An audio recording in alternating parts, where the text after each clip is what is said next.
2 days after making the announcement, St. Paul is closing homeless encampments. And today, we're asking the mayor, Kali Her, about this decision. We're asking about the timing and what happens next for the people who are living there. The largest encampment is at Pig's Eye Park. Hundreds of people have been staying there now for more than a year. Renee Cooper joins us live from City Hall after going one-on-one with the mayor. Renee.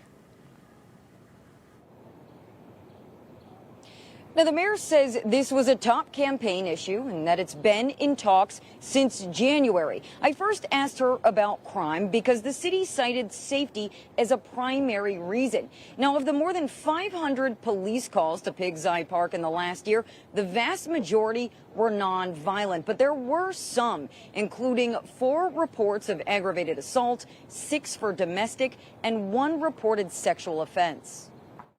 Does that data back up the decision to clear the camp? So I would say that if you want to look at just the most violent crimes that are happening there, I mean, that is the data. St. Paul Mayor Kali Her speaking out about closing a large encampment along the Mississippi River, citing unsafe conditions and hundreds of police calls. That means the police and resources were sent there, regardless of the type of call that it was. So if we stack this up against anywhere else in the city, is it more violent? Is there more crime concern there? Does the data back this up?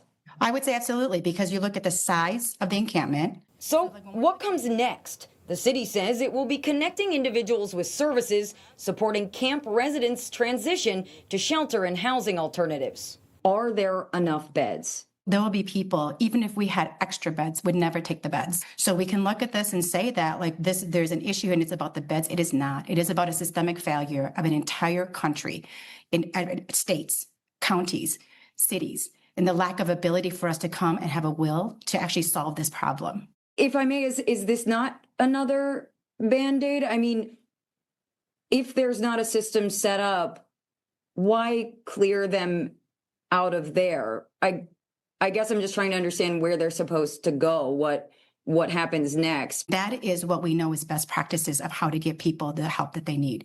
Now, what we are learning is that when there is no deadline of when a camp is going to close, there is no urgency for us to be able to for people to take us up on the use of those resources. We have to be able to let them know that this cannot be an option. So here are your other options. Now, Mayor Her calling on any and everyone to offer up solutions, both in the short term with bed availability and in the long term with answering the question of where is an appropriate place for people to go when they do not want to accept those traditional solutions. Now, the city plans to clear all camps citywide, starting with Pig's Eye Park on August 5th. Live in St. Paul tonight, Renee Cooper, 5 Eyewitness News. All right, Renee, the encampment out there at Pig's Eye Park, that's not the only one the city's planning to close here in the coming days. It is by far the biggest, though, as you just heard Renee mention here. In the last year, there were 539 calls to the park. There's also an encampment on Lorient Street, which saw 184 calls in the last year. And there's one on West James Avenue and Shepherd Road, this one with 130 calls. Out of a total of 853 calls at all 3 of those locations, 64 of those were health or medical related calls.